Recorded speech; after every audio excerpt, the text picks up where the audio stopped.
Hej! Björn och Jocke här igen. Tjena! Nu har vi varit på Tech Days för ett tag sedan och så var vi på Ignite för en liten stund sedan. Jajamensan. Det är ganska stora teknikkonferenser. Men trots att det är teknikkonferenser så allting handlar inte om teknik utan det handlar om mycket annat också. Tack och lov. Ja, tack och lov. I vissa fall faktiskt. Man kan behöva. Du var bland annat på en bejublad presentation under Ignite som handlar om inclusion. Diversity and inclusion, det vill säga mångfald och inkluderande. Inkluderande tror jag är rätt ord faktiskt. Just för det handlar om att man ska känna sig att alla är en del utav. Exakt. Jag smet iväg på ett par sådana och en av dem var en kille som heter Dax Raymond Tsai som är en ganska känd talare på de här arenorna. Jätteduktig presentatör. Han pratade om generationsskillnader på arbetsplatsen.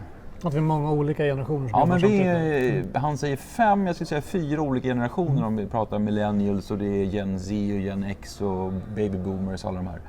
Och vi är alla uppvuxna under olika eror, vi har olika erfarenheter och det finns massor saker som präglar våra sätt som vi är.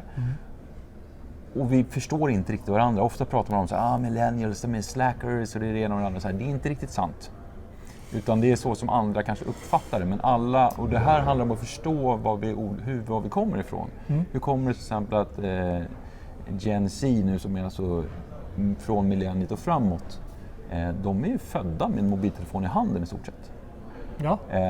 Det är helt annorlunda mot någon som är född 52. Aldrig levt utan internet. Ja, men precis. Och det här hade han en väldigt intressant diskussion runt och man fick lite insikt i det och saker. Jätteintressant.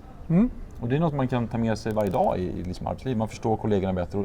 Och sen pratar man om det här med diversity och inclusion. Och ofta är det ett begrepp som många slänger som vi har diversity och inclusion, check! Och så sätter man en liten checkbox på det. Det handlar om att förstå lite vad det handlar om. Och det pratar man också om. Vi kommer länka den sessionen. Ja. Den finns i sin helhet. Så den länkar vi till. Det man pratar om finns något som, jag kommer inte ihåg vad författaren heter, men man pratar om onlyness. Okay. Att alla människor är i sin onlyness.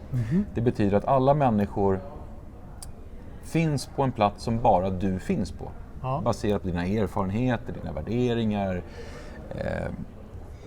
allt du har varit med om, din historik, dina kunskaper och allting. Du är i en unik plats i världen.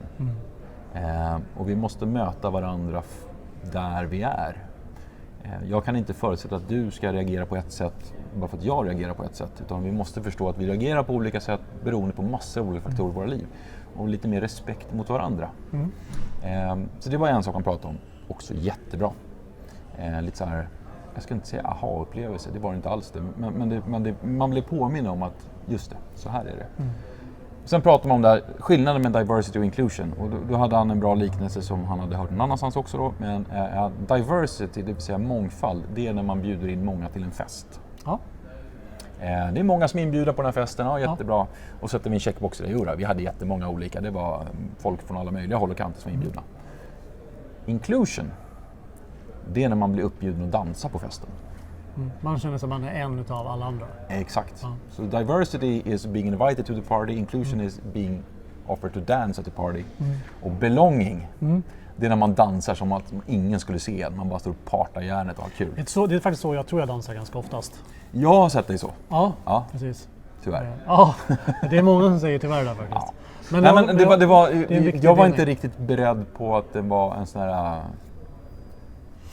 Det var jättebra.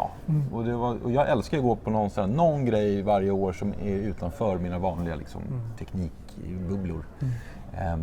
Och Microsoft jobbar jättemycket med det här också. Det är en jättestor del av deras kulturförändring. Att jobba med det här. På golvet på utställningen så var det ju en hel del, en helt egen jättestor aria. Precis, som handlar om det. Ja.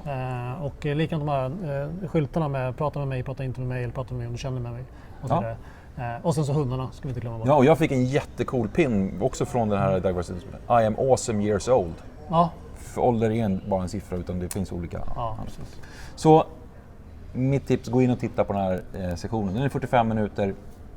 Jag tyckte den var jättebra. Det var Det var en av de bättre sessioner, en av de bästa sessioner jag var på under Ignite. Faktiskt. Jag märkte det på dig när du kom ut därifrån. Och du visade mig en annan film som de hade i slutet på den också. Så att... Ja, han avslutade den med ett YouTube-klipp från Accenture om deras diversity. Den handlar om Inclusion starts with I. Den lilla YouTube-klippet kan vi lägga ut också. Den lägger vi också med. Jättebra. För den var väldigt bra. Ja. Så orkar man inte titta på 45 minuter, vilket man borde göra för det handlar om att ta hand om sina kollegor och sin omvärld. Så titta åtminstone på den här Accenture-klippet som är 3 minuter långt. Ungefär hälften så långt som det här blev faktiskt. Så att, vet ni vad? Vi säger tack för idag efter att ha pratat om ett viktigt ämne. Vi säger hej! Hej! Hej då!